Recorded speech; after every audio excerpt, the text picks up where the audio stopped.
Good morning, everybody. I'm little. Oh, now I'm big. Good morning, everybody. Happy Wednesday. It's Driven Fitness Erica, your friendly, fabulous Carson Valley personal trainer. You can't hear me probably. Now you can probably hear me. Technology. I feel like I say that every single week. Good morning, everybody.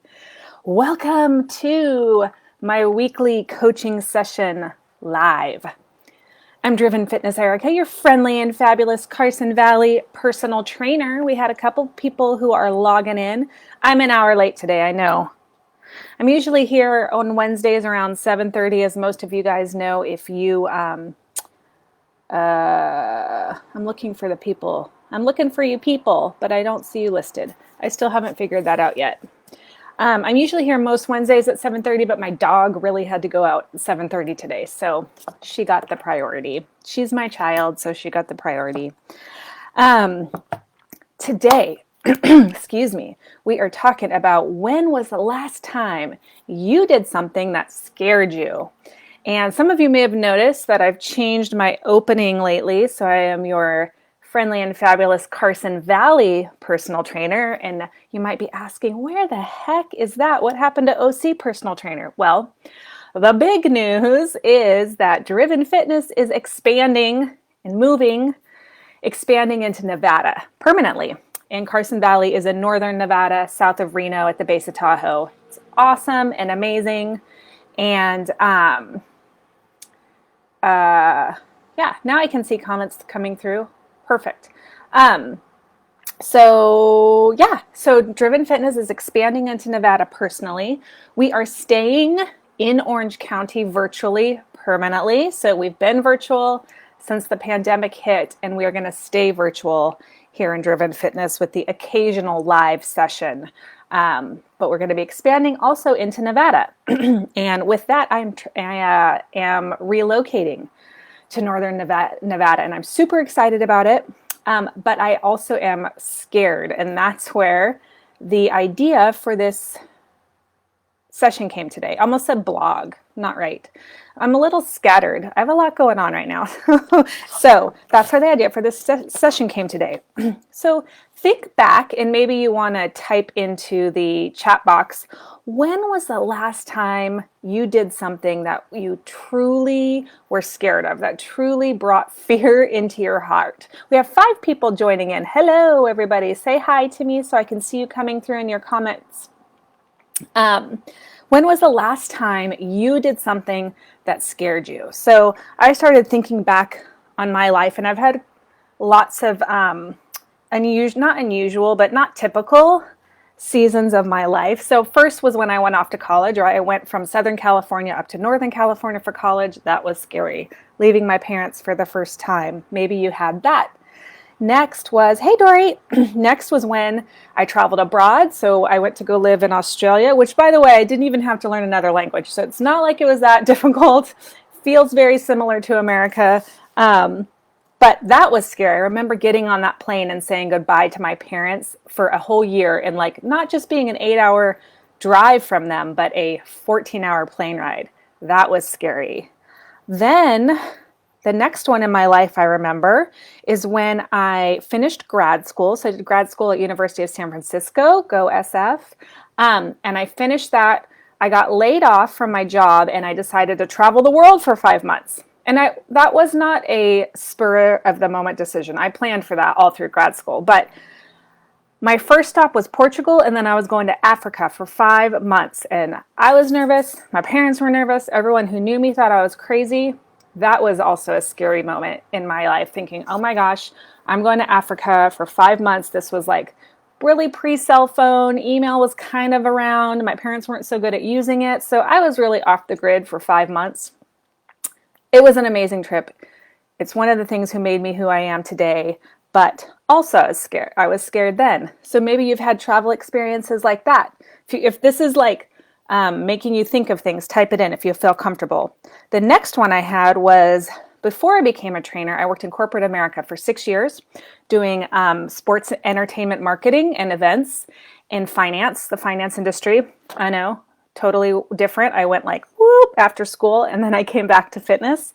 But I literally walked out of my last corporate job one day, and some of you have heard me tell this story. It was not a good situation. I was stressed. I wasn't eating. I wasn't sleeping.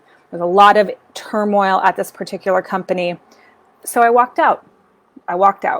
And I started my life as a trainer. And that was really scary because now all of a sudden it was like, I'm not just traveling somewhere I don't know, but how am I going to eat? How am I going to pay my bills? What's going to happen here? So that was 15 years ago. I've been pretty solid ever since. I mean, there's been times that have been stressful, but then came my decision to relocate and expand Driven to Nevada. And now I'm once again scared. So, we have those times in our life where we are completely thrown out of our comfort zones. And some of us are paralyzed by it and we freeze and nothing ever changes and we stay stagnant. But others can look at that fear, use it, move past it, and that's where the growth happens. And that's what I wanted to talk about today. So if you can think of that time when you were really scared, give me a thumbs up. Some things to remember. So number one, my girlfriend said this to me last night, all big decisions and great things in your life come with fear, right? Very few big decisions come just easily, but that is a sign that you are on the right track and that big things, new things, and good things are going to happen. Second is discomfort is where that growth happens, right? I say it all the time during my actual training classes when people are physically working hard, doing push-ups, and it sucks and it hurts and you're tired and your arms hurt, you can't breathe, you are uncomfortable. But that is that point, minus getting hurt, right? And I'll just shove that in there. That is that point where you grow. It's that spot in your fitness training and in your life where you're uncomfortable, where the expansion and the growth happens. If you just do your push-ups within your comfort zone and you never get tired and that you get done with them and you're like, that was easy. I could have done another 5 minutes. You're not going to improve. So when you are faced with those situations in life, in fitness, in your eating plan, remember that it's that discomfort, that zone is where the magic happens. And as I'm thinking about this, I thought all of my choices along my life, and probably all of the choices along your life, are bringing you to your spot where you are right now. Studying abroad, that was scary, but I made some of my most longtime friends during that year and a half in Australia. Traveling, that was scary. Spending 5 months in Africa, that was scary. I was in a completely different culture, many different cultures. Language is not spoken, by myself sometimes. But guess what? Because of that, I got to hike up to the Algerian border and see sunrise on camels. Pretty awesome. The most amazing experiences. I got to see what it truly means to be poor and not have anything. And that shaped how I view my life now. So that was scary, but it created such valuable lessons. Walking out of my corporate job, I had to sell shoes at a shoe store and do events on the side until I could make enough money as a trainer. But that has enabled me to help hundreds of people in my local community and live a life that is very fulfilling with a purpose. So all of these decisions that have been scary have all ended up creating a life and a quilt work that is enabling me to now relocate and live an authentic life and a life I want to live.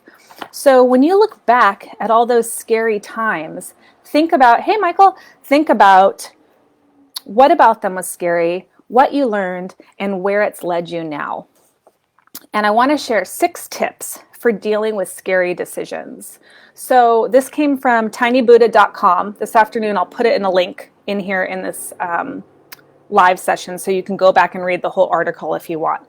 So these were 6 tips to help you decide to move forward through a scary decision, all right? So number 1, imagine the worst case scenario. That's pretty much how I do a lot of my life. Whether I'm mountain biking or I'm deciding to move, generally speaking, my attitude after I think about it for a while is, what could happen? Let's see what happens. That is how I live my life, right? So it's calculated risk. So think, what's the worst thing that could happen? So I move somewhere, I relocate Driven Fitness, I expand it, and I hate it. Driven Fitness is primarily virtual now, so I can move somewhere else if I need to, right? I mean, that is literally the worst thing that could happen. So number one, imagine what the worst case scenario is and figure out how you would deal with it. Okay? Number two, don't overthink it. How many of you can give me a thumbs up or a hand wave or an emoji, know people who have analysis paralysis, like about everything or a lot of things in their lives? Like, right, they think about it so hard that nothing ever happens. That is how you stay stagnant in life, okay? So don't overthink of it. Don't overthink of it. You can always course correct. So think about it, strategize, and then take that first scary step, because if it's not quite the right one, right? If this is like your path, these are the boundaries, and it's not quite the right one, boop, just course correct. It's not hard to do that, but it's scary. There's a difference. Number three is maintain optimism. Beware of your negative thoughts, right? So right now, I'm thinking about moving, super scary. What happens if I don't make friends? And what happens if I can't find new clients up there? These are all negative thoughts that start to create for me that overthinking, which could lead to the paralysis. So try to maintain optimism. This isn't easy, right? And the thing with optimism and positive thinking is that it is a practice that needs to happen so it becomes a habit, right? So the more you practice positive thinking, the more you practice thinking about the positive outcomes, the more you practice squashing the negative ones, the more it becomes a habit and more natural. And in the article, they say lack of confidence is based in negative thoughts. So if you keep thinking negatively, then that is where your lack of confidence can start from. Next, step out of your comfort zone regularly. Number 4. Thanks, Mike. I just got your little note. Step out of your comfort zone regularly. Number 4. Again, this is something that takes practice. And I'm not saying that you need to go jump out of an airplane. I'm saying if you don't like to, say, do anything by yourself, start with a walk on the beach by yourself, something very small, or a walk around the neighborhood, maybe even smaller, or go to a restaurant by yourself. So those are examples of baby steps for stepping out of your comfort zone regularly. As you start small, it will begin to become second nature, and then you know what it feels like to be out of your comfort zone. Most likely you will survive it, right? Come out of it just fine, maybe learn something, and then the next time you step out of your comfort zone, it doesn't seem as scary. Okay, so that's number 4. Number 5, remove distractions. I think this, let me know if you get easily sidetracked or distracted. I think this can go with the analysis paralysis, because how many of you have had a home project you just really don't want to do? So that morning, you wake up and you're like, I'm going to paint the fence. And then you're like, oh, but the dishes need to be done. I'm going to take the kids for a bike ride. All those distractions are happening around you, so you don't have to focus on this goal. And if it's a scary goal, those distractions can be really attractive. So you got to get rid of all those, hone in on your goal, even if it's scary. Maybe write it down, post it on a bathroom mirror, or somewhere where you see it regularly. Remove distractions. And then number 6, there are actually 10 in the article. I'm going to only go through number 6. I love this one, exercise. So they say exercise is important for so many reasons. Mental clarity, obviously the physical discomfort that you're creating that will equal growth, right? Mental, physical, emotional, just being a healthier, stronger person. Exercise can help you do that. Also, when you exercise regularly, it's a great confidence builder. And when you're confident, again, it's a lot easier to step outside of your comfort zone because you have confidence in your own abilities. All right, so six tips. 4, getting over scary decisions or scary opportunities or scary times in your life.